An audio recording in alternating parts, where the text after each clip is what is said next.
Crossing the Jordan. In our last story, we learned about Joshua's spies infiltrating the city of Jericho.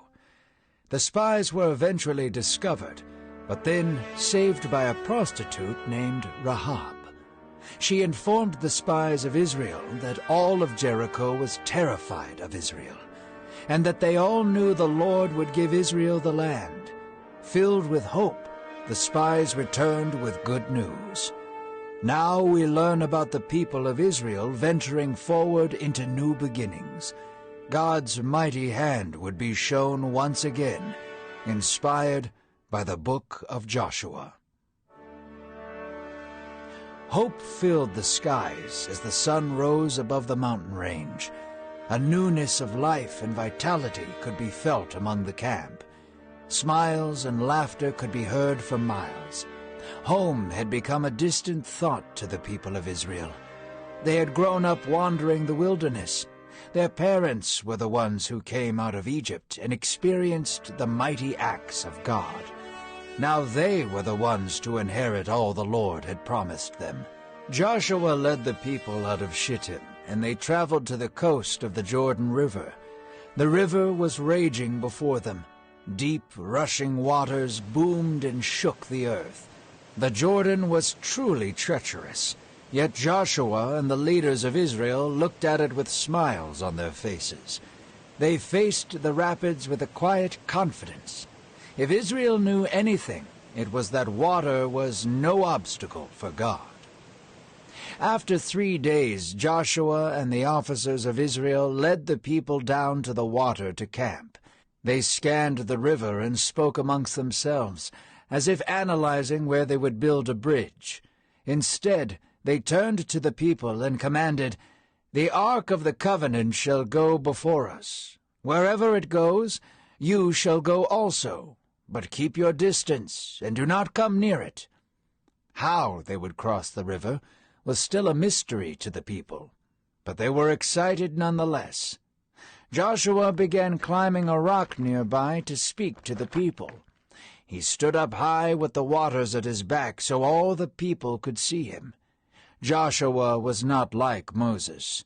Moses was a shepherd and carried his staff.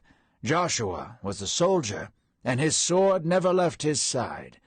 Joshua's strength as a warrior and leader captured the people's attention. Joshua raised his voice towards the children of Israel. With a booming voice carried by the waters, Joshua yelled, "Prepare yourselves, for tomorrow you will behold the wonders of God." The people cheered, and Joshua nodded to the priests to go fetch the Ark of the Covenant. It was time to put the wilderness behind them. Joshua could feel the Spirit of God giving him confidence to lead.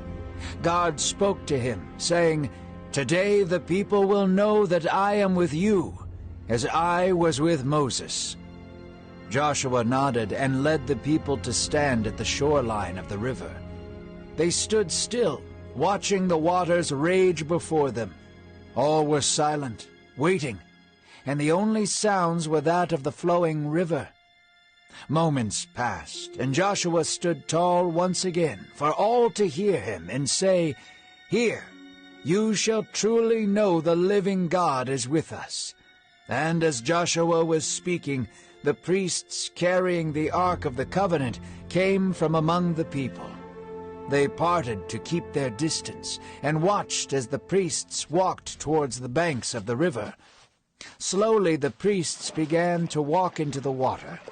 As their feet sank into the river, the waters began to spill apart before them. With each step, the water moved. Mist flew into the air as the Jordan bowed before the mighty hand of God.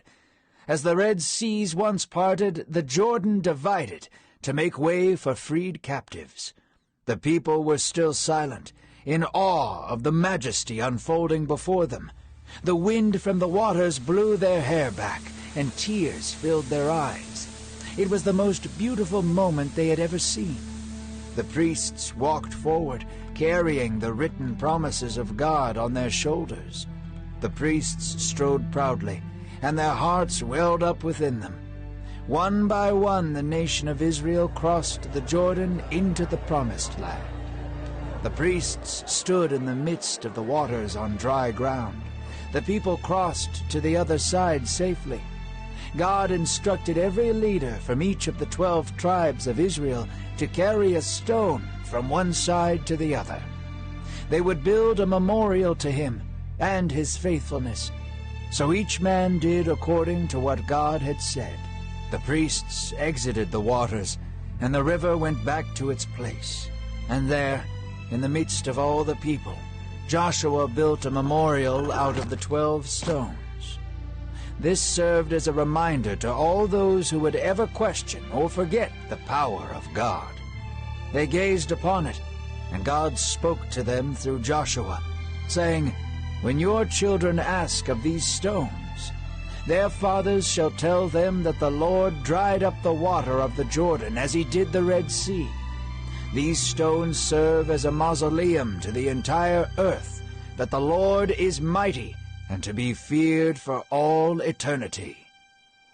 The crowd cheered and worshipped, their hearts filled with gladness.